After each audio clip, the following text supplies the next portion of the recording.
আসসালামু আলাইকুম। আফসানা ভিলেজ ফুডে আপনাদের সবাইকে স্বাগত জানাই। বন্ধুরা, আপনারা সবাই ভালো আছেন? আমরা সবাই ভালো আছি।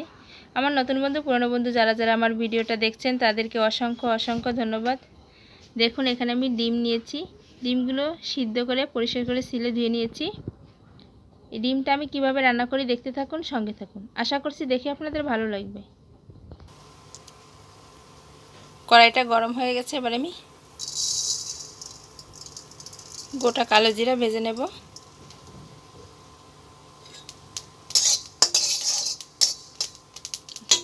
ভাজা হয়ে গেছে, এবারে আমি নামিয়ে নেব।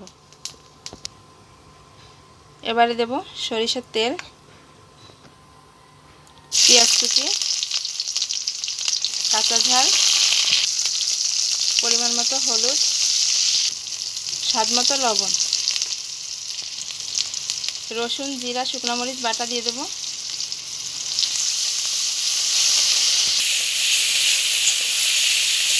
মশলাটা আমার ভালো করে ভাজা হয়ে গেছে, এবারে দিয়ে দেবো সামান্য একটু পানি।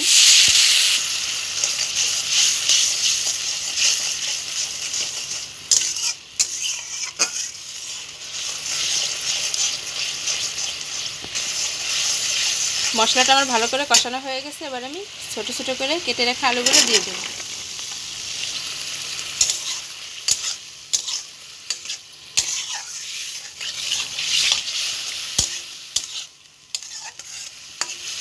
আলুটা আমি ভালো করে মশলার সঙ্গে একসঙ্গে নেড়ে চেড়ে নিয়েছি। এবারে দিয়ে দেবো পরিমাণ মতো পানি।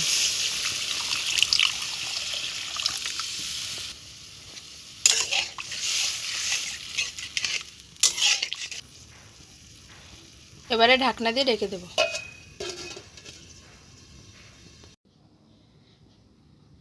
ডিমগুলো আমি ছুরি দিয়ে 2 ভাগ করে কেটে নিয়েছি। দেখুন কত সুন্দর লাগছে। এবারে আমি ঢাকনাটা খুলে নেব।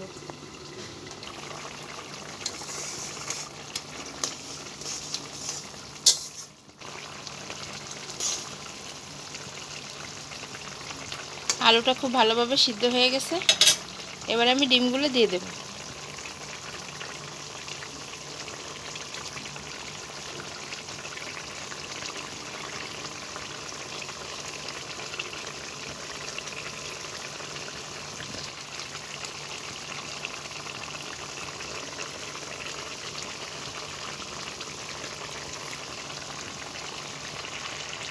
ভেজে রাখা কালো জিরাটা দিয়ে দেব।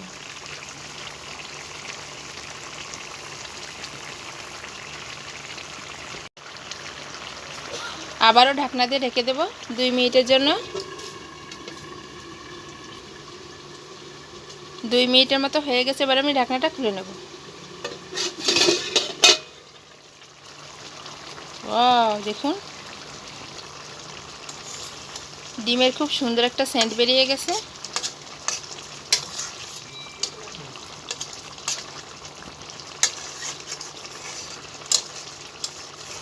এবার আমি চুলা থেকে নামিয়ে নেব।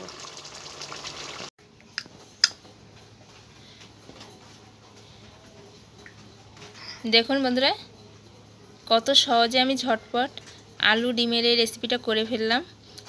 রেসিপিটা দেখে এভাবে আপনার বাড়িতে বসে ডিম আলুর রান্না করে খেয়ে অবশ্যই কমেন্টে জানাবেন কেমন হয়েছে।